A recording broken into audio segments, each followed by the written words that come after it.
hasn't got quite a good chance. It's Rico Salmela. Yeah, Salmela's got the run. He's neck and neck with Carpe. Morelli looks to slot into third potentially. Uriarte yesterday. Way does Lightning McQueen. Yeah, and he's got the 83 of Alvaro Carpe, the pole man, on his tail. There's Brian Uriarte right there behind Rico Salmela. Uriarte. Peroni sits fourth in the championship standings. He's just over 20 points off the series lead. The riders all running very, very wide there on the exit to Strubben. Now onto this. Absolutely, this is the fastest part of the circuit. In fact, it's up to 217 kilometres an hour, 135 miles an hour in sixth, before you flick it left here, back to third gear. Started on the grid so far. He was in sixth place. This is good stuff from the Italian. He's had a rotten run of luck this season and crossed both Junior GP and here, but could this be the 5 bike length? And Brian Uriarte and Carpe and Co are determined to get back on his tail. Let's see if they can slipstream him down the back straight.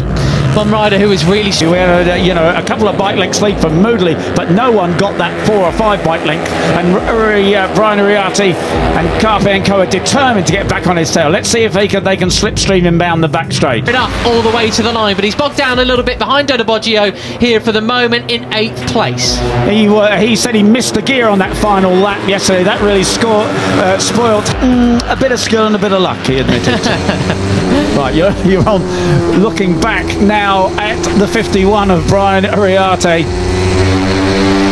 It's pretty short-lived. Yeah, that's right. You can see Moodley still there back in 6th place. As he said, he refuses to let himself get kicked down the order as it happened yesterday when he was pushed back to 10th or even 11th. Both Alvaro Carpe and Marco Morelli. Morelli's so old school almost. You could put him on a 250cc two-stroke and he looked fine. Meanwhile, you got sort of Pedro Acosta-esque from Salmela and Moodley. Pratama behind them.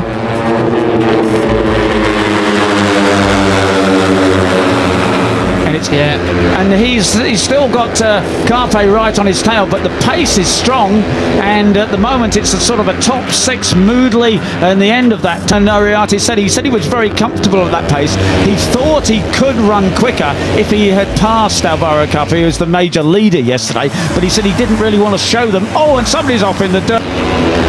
So Brian was aware that the pace wasn't that quick yesterday. He certainly managed to go with Carpe and Morelli today, but it has stretched things. Not everybody can manage the pace. Yeah, and Moodley is at the back of that group there, and just looking at having a bit of a struggle to hang on at the moment. Let's hope he can do it. He's really he's lost the slipstream that far back. I've got a theory, and it's just been proven to me looking down the PDF. Why is the pace so hot? Morelli's still in the race. He was the only rider yesterday who put in a 144 flat in the race. He was riding near enough all on his own, caught that group. This is really impressive from all these riders. They have stepped it up, haven't they? But one rider who is learning all the time, Veda Pratama, is now leading that chasing pack. Can they work together? Thompson, Christian Daniel Jr., Julia Pugliese, Leonardo Zanni, Dodo Boggio, and Hakim Danish. Can they chase the leaders down? Can they live with that sort of pace? I'm not sure, but... Put some tape over the radiator to reduce the cooling effect, but that has a tape attached to it that the riders can pull off if they see the engine temperature is rising. Breakaway group at the start before they were then reeled in by a chasing pack in the second half of the race. However, that normally requires there to be a real one of the championship front runners to bring the others all back into the fray. Yeah, that's right. I mean, but Hakim didn't feature in the front yesterday, did he? He was, there and thereabouts, exactly. but he wasn't quite there. So right with the front runners. 8.866. Oh, it's only a couple of thousandths of a second slower than Carpe's time, but actually Salmela, he was second on the grid with the 144.2, so that's a couple of tenths quicker than he even put in qualifying. Goes to show Rookies Cup, riders learning all the time, even in the race. And nobody, after I spoke to after the race, spoke to all of the top 6 guys, the top runners, and nobody talked about tyre degradation. Riders who are absolutely chomping at the bit for it. Who wants it the most out of those guys? Yeah, and just while we're watching these Super 6 guys, it's let's mention that Born Racers series. Born Racers series, a series of 6 programs that will fill the gap between now and Spielberg when we come back racing again. And although some motorcycle racing, I've never seen such an insight into what really happens when the visors and the helmets come off. So look for born racers. Here we go. Grit his teeth and get back on terms. And Uriarte surely has got the pace, hasn't he? Yeah, you would certainly think so, wouldn't you? But that's quite a big gap that's opened up between Sal Miller and Uriarte and Ruche Moodler. The lap times are starting to come to get a bit slower now, aren't they? A bit of tyre degradation, perhaps. They have broken that previous group. Enough to follow him, more or less. And I think it says a lot. The last time around, Morelli was actually the fastest. I will be loving to speak to them after the race to find out what really went on, because Morelli... His own fastest lap of the race so far for Carpe last time. When they come round this time, let's see who's setting the pace. There's only two-time winners so far this year. It's Brian Uriarte. The same goes for Carpe and Peroni, mind you. 5 different winners in the first 7 races. So it is still Marco Morelli that leads quite handsomely now across the start and finish to... This is just really impressive, because again, that's 144.178. Well, Peroni last time and Uriarte were just a bit quicker, but we're talking... looking back at Moodley and Uriarte, there's no way they are holding anything reserve. If they can't keep in terms with this leading quartet, it's because they're absolutely maxed out. He's got his head down now. He's going to get back. Riders absolutely on their limit, taking everything they've learned this season so far, doing a bit of homework overnight, and they're just absolutely gunning for it. This is what it's about. Yeah. Suddenly it's more sensible from the rookies than everywhere else, seemingly, isn't it? Yeah. Here we go then. A couple of track limits warnings there, potentially coming in for the likes of Peroni. Warning. Now, I'm, to be honest, as you say, apart from the fact that the chicane on the last lap, I hadn't noticed him doing too much, but he's really got to watch that. Yeah, you don't want to be getting a...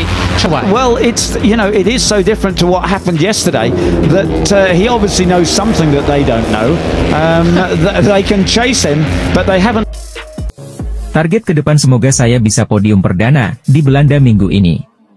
Atau malah bisa nomor 1, ungkap Veda Ega Pratama, Selasa, 25 Juni 2024. Pada seri sebelumnya di sirkuit Mugello, Italia, Veda tampil cukup impresif. Dia finish di peringkat kelima pada race 1 dan finish di peringkat 8 pada race 2. Dengan catatan ini, pembalap berusia 15 tahun itu berada di peringkat ke-8 dengan 39 poin di klasemen sementara Red Bull MotoGP Rookies Cup 2024. Hasil itu lantas menjadi modal bagi Veda tampil di seri keempat di Belanda. Juara Asia Talent Cup 2023 itu berharap bisa konsisten di balapan selanjutnya. Pembalap Indonesia, Veda Ega Pratama terpilih sebagai salah satu peserta Red Bull Rookies Cup 2024.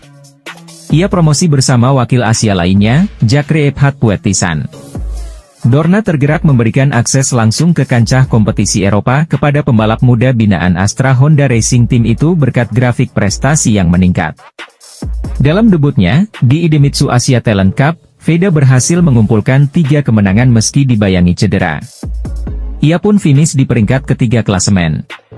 Pada edisi berikutnya, pembalap asal Gunung Kidul tersebut tampil lebih garang. Kemenangan telak dicapainya dengan koleksi 256 poin atau unggul 103 dari rival terdekatnya Amon Odaki. Ia memenangi 9 dari 12 putaran dan menggondol mahkota juara ITC 2023. Perolehan poin Veda memecahkan rekor milik Ayumu Sasaki, dengan 203 poin, yang dicetak pada 2015. Pembalap Indonesia Veda Ega Pratama kembali menunjukkan potensinya di ajang Red Bull Rookies Cup 2024. Veda Ega Pratama memiliki peluang untuk memperbaiki posisinya di seri-seri selanjutnya. Veda Ega Pratama merupakan pendatang baru di Red Bull Rookies Cup.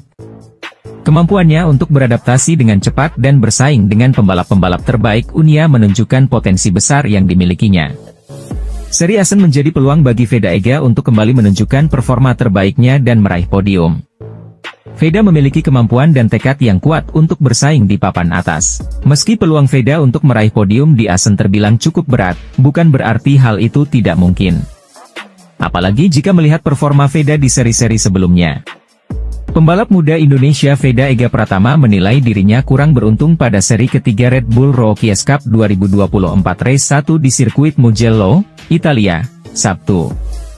Ia yang memiliki peluang juara pada balapan kali ini mengatakan, kurang beruntung, setelah tersenggol pembalap lain yang membuatnya melebar dan terlempar ke posisi ke-10 pada tikungan pertama lap terakhir saat ia sedang memimpin balapan untuk meraih kemenangan perdananya. Veda yang tampil impresif selama balapan tak menyerah hingga kemudian posisi kelima ia amankan untuk meraih 11 poin yang merupakan torehan tertingginya sejauh ini.